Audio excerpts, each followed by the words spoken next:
There is a specific kind of silence that visits us. It is not a peaceful silence. It is a hollow vibrating quiet that fills the room after the dopamine has faded, after the distraction has ended, after the mistake has been made. You know the silence. It is the sound of your own self-respect evaporating into the dark. You stare at the ceiling, and you feel a physical weight in your chest, a cold sinking sensation that whispers, "You did it again." Maybe it was the drink you swore you wouldn't pour. Maybe it was the scrolling you promised to stop. Maybe it was the sharp word you vow not to speak. In that moment, the gap between who you are and who you want to be feels like a canyon that you will never be able to cross. 10 culmines the morning. The alarm rings, and before your feet even touch the floor, you feel the sludge. It is the mental fog of a day on that has happened 100 times before. You look in the mirror, and you don't see a champion in the making.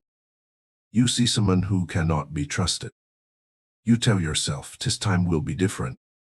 Today, I change everything. You map out a grand strategy.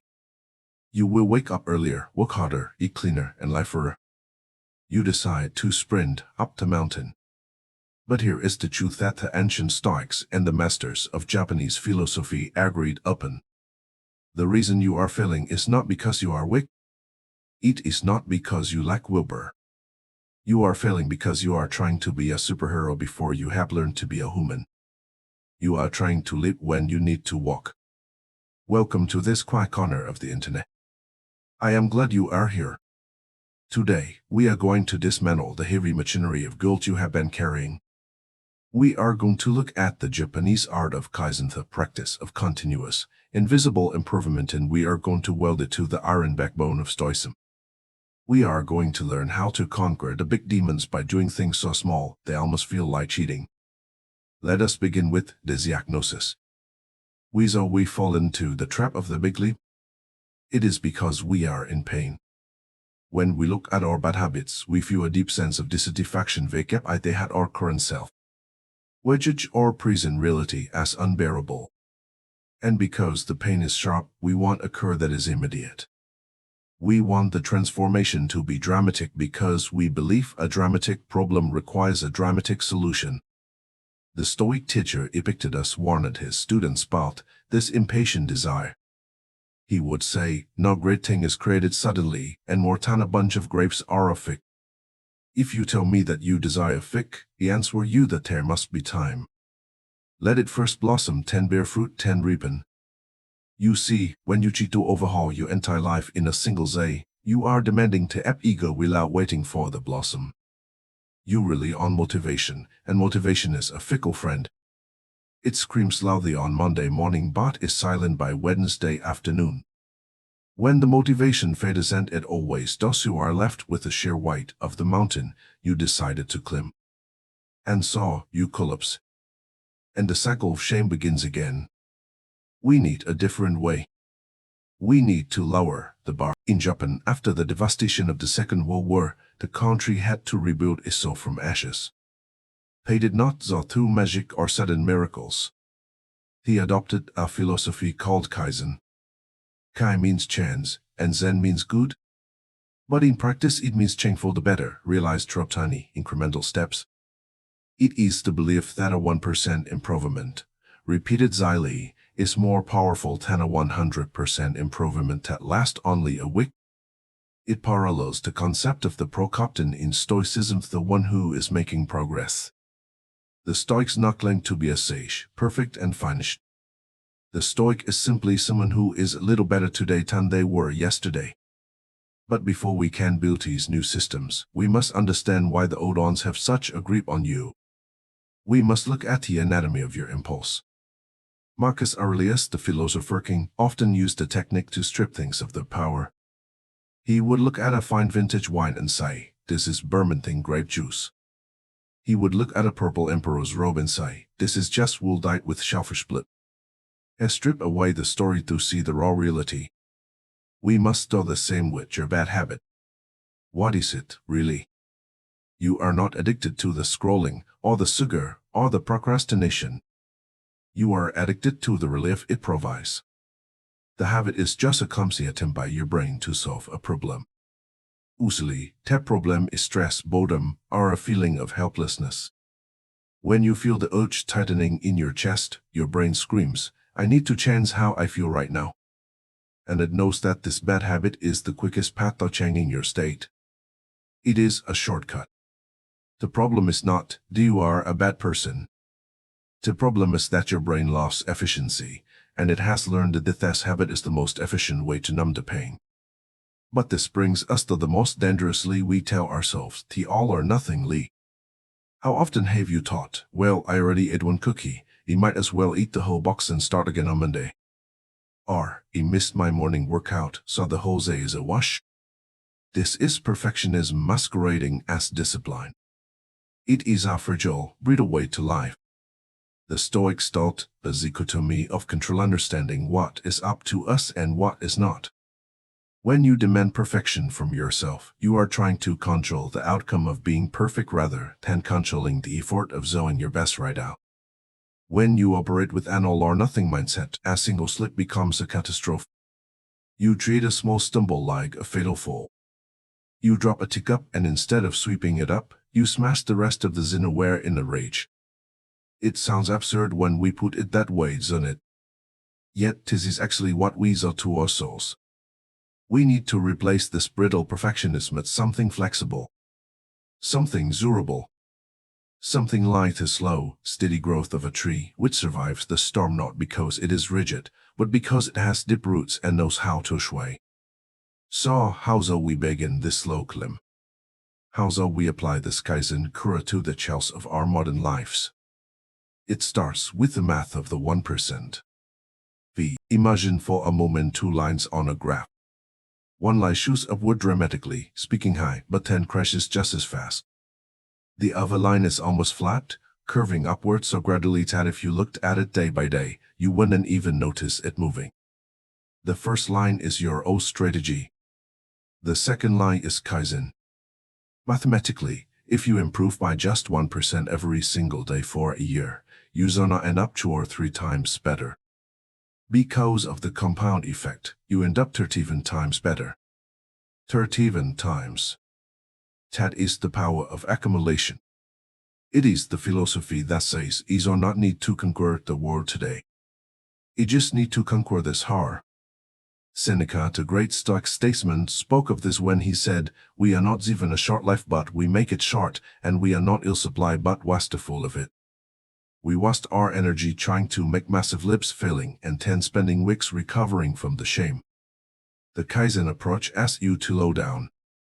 It asks for patience. It asks you to trust that a small drop of water falling on the same rock day after day will eventually carve a canyon. But to make these small steps possible, we must look at your environment. In the Japanese manufacturing philosophy that birthed Kaizen, there is a concept called muda. It translates the waste or futility. It refers to anything that does not add value and only creates friction. Think outer our environment. If you are trying to quit a bad habit, but you leave the triggers for that habit right in front of you, you engaging in muda. You are wasting your limited supply of willpower fighting a battle you don't need to fight. Epictetus warned his students about the dangers of bad company. He said that if you rub up against a person covered in soot, you will inevitably get dirty. The same is true for your environment. If your phone is on your nightstand, you will scroll. If the junk food is on the counter, you will eat it. The Stoic's not really on willpower alone. The Stoic is a strategist. They shape their environment so that the good habit is the path of least resistance, and the bad habit is the path of most resistance. Clear the debris. Remove the friction. Make it easy for your future self to do the right thing. However, even with the best systems, there will come a day when you stumble. You will have a bad week. You will snap at what fail your partner. You will skip the workout. You will feel the old heavy silence returning. In the West, we tend to view this as a failure. We think the object is broken, so we must throw it away. But the Japanese have a beautiful art form called kintsugi. When a precious ceramic bowl breaks, the master craftsmen are not discarded. Instead, they gathered the broken shards and glued him back together with a lacquer mixed with powdered gold. The result is a ball that is streaked by the had veins of gold. It is considered more beautiful because it has been broken. The history of the object is not hidden, it is celebrated. This is how you must view your relapses. When you break your streak, you do not throw away your progress. You repair the break with the gold of wisdom. You ask, why did he fall? What triggered this? You learn from it. You treat the relapse as data, not as a character flaw. Marcus Aurelius reminded himself every morning that he would encounter difficult people and difficult situations. And he reminded himself that he could always begin again. He wrote, to begin again, to be a new man, makes you a new man. So, how shall we practice today? I want to give you a tool that is so simple, your brain will not be able to fight it. It is called the 1-minute principle. Usually when we try to build a new habit, we make the task too big. I will meditate for 30 minutes. We'll run 3 miles. Your brain looks at that massive task and floods your body with resistance. It feels like a threat. The 1-minute principle says reduce the habit to something you can do in 60 seconds. So not vow to run 3 miles. Vow to put on your running shoes and step outside. That's it. If you go back inside after that, you have still succeeded. So not vow to read a chapter. Vow to read one sentence. You might think, but that is too small. That won't change anything. You are missing the point. You are not trying to get in shape today. You are trying to become the type of person who shows up. You are building the neural pathway. You are proving to yourself that you can keep a promise, no matter how small. Musonius Rufus, the teacher of Epictetus, believed that we must train the soul just as we train the body through repetitive, small acts of endurance. Once you master the art of showing up, pen and only tendo you expand the habit. But sometimes, the habit is stubborn. It clings to us because we haven't found the root. This brings us to one more technique from the Japanese assembly lines which aligns perfectly with Stoic introspection, the 5 whys. When a machine broke down in the Toyota factories, they wouldn't just replace the fuse. They would ask why. 5 times. Why did the machine stop? Because the fuse blew. Why did the fuse blow? Because the shaft was straining. Why was the shaft straining? Because it wasn't lubricated.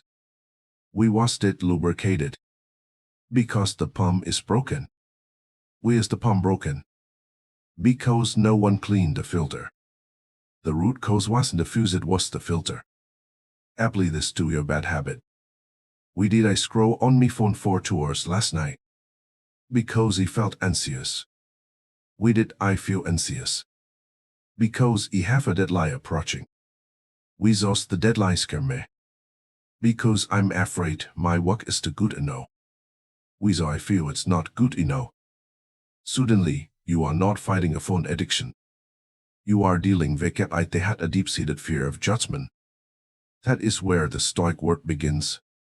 That is where you apply the logic of the inner settle. As we move toward the final phase of our journey, I want you to consider the spirit in which you undertake this chance. It is not a frantic scramble. It is a slow, deliberate march. Here is a Japanese word, ganbaru. It is often translated as good luck, but it is incorrect. It actually means to stand firm. It implies a stubborn, dignified endurance. It means to slog on through the mud without complaint, trying the best you can with what you have. This is the spirit you need. Not the fleeting excitement of New Year's Day, but the quiet ganbaru of a Tuesday afternoon when nobody is watching. Now, think forward with me now. Let us travel 1 year into the future. If you follow this path, if you embrace the smallness of the step, if you practice kintsugi when you break and ganbaru when you are tired, who will you be? You will not just be a person who has quit a habit. You will be something far more formidable. You will be a master of yourself. You will wake up in the morning and that heavy, muddy fog will be gone. In his place, there will be a quiet, vibrating clarity. You will look in the mirror, and you will not flinch. You will see a person who keeps their promises. You will see a person who understands that they are not a finished product, but a garden that requires daily tending. Heraclitus, the obscure philosopher who influenced the Stoics, said the character is destiny.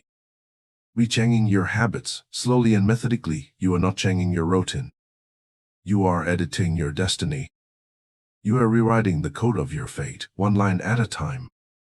The price of this freedom is patience. The price is the death of your ego, the part of you that wants the applause, the part of you that wants to post the after photo before you have even started the work. You must be willing to walk in the dark. You must be willing to be small. But the reward? The reward is a mind that is no longer at war with the hat itself.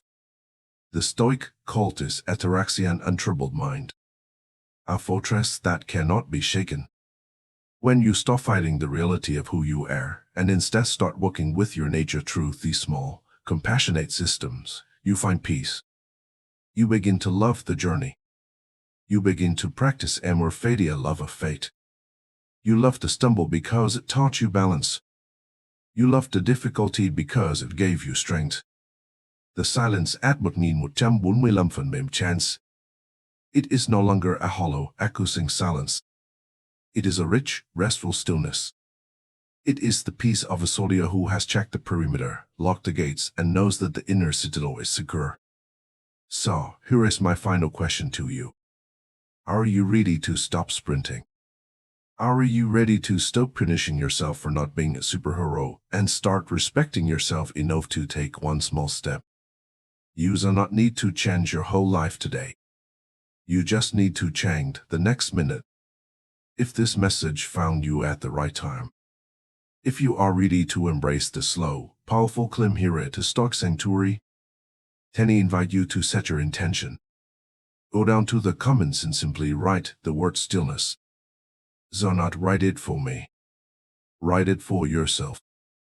Let it be the first small stone you lay in the foundation of your new life. A mark in the sand that says the choice ends here. The slow ascent begins now. Walk slowly.